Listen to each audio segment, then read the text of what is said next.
నేనేంటో చూపిస్తా, రచ్చకీడుస్తా, పంచాయతీ పెడతా, ఫస్ట్ నుంచి ఇదే కదా.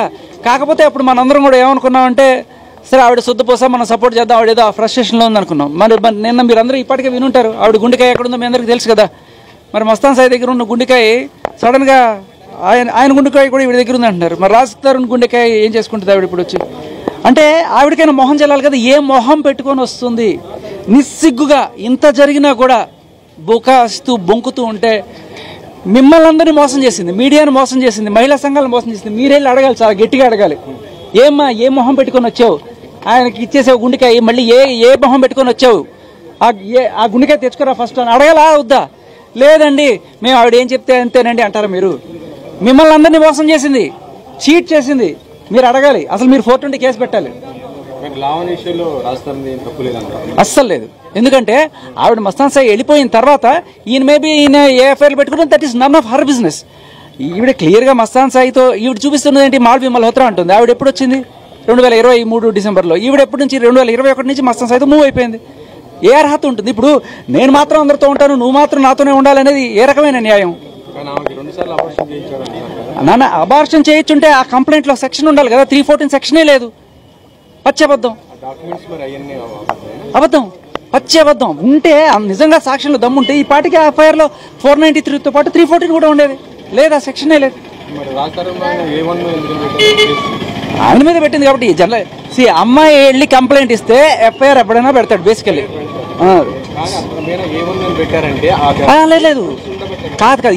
అయ్యయ్యో మీరు తెలుసుకోవాల్సింది ఏంటంటే నేను అమ్మాయిని నేను మీ మీద కేసు పెట్టాను అంటే మీరు ఏమన్నా వేస్తారు. దాంట్లో ముగ్గురు మీద కేసు పెట్టాను అనుకోండి, ఈవిడ A2 ఈయన A3 అలా వేస్తారు. అది పెట్టినంత మాత్రాన అది దాటి ఛార్జ్ షీట్కి వెళ్ళే అర్హత కూడా లేని కేసు. అందుకనే చెప్తున్నా, ఏ అమ్మాయి అయినా వెళ్ళి పెడితే మీరైనా మీరు వెళ్ళి ఒక అబ్బాయి మీద పెడితే ఫస్ట్ తీసేసుకుంటారు. దట్ డజంట్ మీన్ ఆవిడ పెట్టిన దాని ప్రకారం ఫోటోలు చూపిస్తే ఒప్పుకుంటారు. సో దట్ డజంట్ మీన్ ఆయన తప్పు చేశాడని. కాకపోతే ఎప్పుడైతే ఛార్జ్ షీట్ దాకా వెళ్తుందో అప్పుడు దాంట్లో వాళ్ళు నోటీసులు ఇస్తారు. అదే మీరు అబ్బాయి వెళ్ళి నేను ఈ అమ్మాయి ప్రేమించుకున్నాము సార్, ఈ అమ్మాయి నన్ను వదిలేసి వెళ్ళిపోయింది, ఈ అమ్మాయి నన్ను మోసం చేసిందని చెప్పారు అనుకోండి, పోరా అంటారు. సో అది మన పోరాటం. మనది అందరిది తప్పు. రాజ్ తరుణ్కి ఎన్నేళ్లు జైలు శిక్ష పడుతుంది? 10 ఏళ్లు జైలు శిక్ష పడుతుంది. ఆ రాజ్ తరుణ్ ఒక దూర్తుడు, ఒక కామదుడు చేసేది ఒక్కసారి భయం వేస్తుంది కదా ఎవరికన్నా. పిల్లల్ని చంపేస్తారా? అయ్యో మీకు తెలియని విషయం ఏంటంటే రాజ్ తరుణ్ వెళ్ళాడు, మాట్లాడాడు అనేది. కాకపోతే మీడియాకి తెలియలేదు. ఎందుకనంటే మీడియా వాళ్ళు మీరందరూ కాదు, కొంతమంది ఏం చేశారంటే థంబ్నెయిల్స్ పెడుతున్నారు. రాజ్ తరుణ్కి ఎన్నేళ్లు జైలు శిక్ష పడుతుంది అది. సార్ మీరు కొట్టేస్తారా? నన్ను కొట్టండి. కాదు సార్, మీడియా అందరూ సుఖపోతున్నారు. అయ్యో బాబోయ్ చెప్పండి సార్, కొట్టండి, కొట్టండి.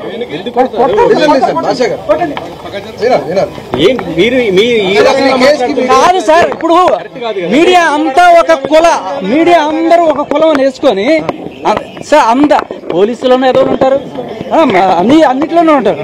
మీడియాలో కొంతమంది ఇలాంటి థంబ్నెయిల్స్ పెట్టడం వల్ల మన ఆయనకి డ్యామేజ్ జరిగింది.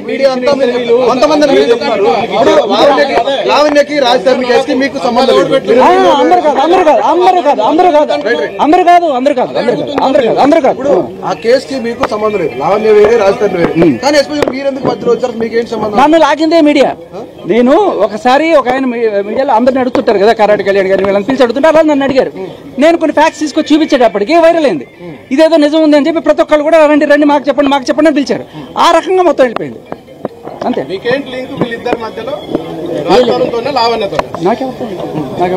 ఏం సార్ బెదిరిస్తారా? ఎంత మీడియా అయితే మాత్రం మాకే సార్. ఆయన చూపు చూడండి, ఇట్లా చూస్తున్నాడు ఆయన. ఇదేం రౌడీజం సార్? మీడియా అంటే రౌడీజమా? అయ్యో మీరు అడుగుతున్నారు సార్, పద్ధతిగా అడుగుతున్నారు. ఆయన చూడండి ఎటు చూసారు. ఏంది మమ్మల్ని వచ్చి సార్ చెప్పండి. అయ్యా బిగ్ బాస్ సెలక్షన్లు కూడా అయిపోయినాయి, ఇప్పుడు ఇవన్నీ ఎందుకు అవసరం లేదు. అయ్యో సమస్య లేదు చూపించారని చెప్పారు. దాని తర్వాత ఇంకా అక్కడితో ఆగిపోవచ్చు కదా, ఎందుకు వైరల్ అవడానికి? సార్ ఇంతమంది మీడియా ఉన్నారు కదా, ఎవరికైనా సరే ఒక్కళ్ళైనా చెప్పండి, ఇంతమంది నాకు మీరెవరు నాకు తెలిసి ఫోన్ చేయలేదు, ఒక్కళ్ళకైనా సరే నేను ఫోన్ చేసి సార్ నేను మీతో మాట్లాడాలనుకున్నాను వస్తాను చెప్పి ఒక్కళ్ళతో చెప్పించండి సార్, నా కాల్ రికార్డ్ అయినా చూపించండి, గుండు గీచుకుంటా నేను వెళ్తున్నాను అంతే. ఫోన్ చేస్తున్నారు, అడుగుతున్నారు, వెళ్తున్నారు, ఎవరినైనా చూపించండి, ఒక్కళ్ళకి నేను అంతే. అలా ఏం లేదండి. నేను 18 ఏళ్ళ నుంచి మీలాగే నాకు బోల్డ్ మంది మీడియా, ఇవాళ నేను మీలాగే ఇక కెమెరా పెట్టుకొని వచ్చిన ఒక మీడియా వాడిని, నేను కూడా మీలాగే ఒక బిగ్ ఎఫ్ఎంలో పనిచేసి ఒక ఆర్జేని, అలా వచ్చి మీలాగే అడుగుతుంటా నేను కూడా. ఏ రోజు నేను ఇటుపక్క రాలి అటుపక్కే ఉండేవాడిని, కానీ సడన్ గా ఇది వచ్చిన తర్వాత 4-5 మాట్లాడడం వల్ల ఇట్లా వైరల్ అయింది తప్ప, నేను ఈ 18 ఏళ్లలో ఈ నాటుకున్న వృక్షానికి ఉన్న బోల్డ్ అని వేళ్ళు ఎక్కడెక్కడో ఉన్నాయి.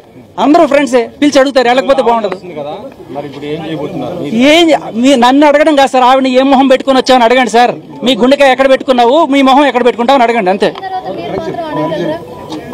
నాకు అదేమ్మా మీరు చేయాల్సిన పని నేను చేస్తున్నా ఎన్నాళ్ళు, మీకు ఎవరికి దమ్ము లేదా ధైర్యం లేదా అడగడానికి అంటున్నా నేను. అడగగలరా నీ గుండెకాయ ఎక్కడుంది అని అడగగలరా చెప్పండి. ఊరికి నన్ను అడుగుతారు, నా చేత నన్ను ముందు పెట్టించి మీరు యుద్ధం చేస్తున్నారు అంతే. ఆవిడ చాలా క్లియర్ కట్ గా నీ కెరీర్ సర్వనాశనం చేస్తా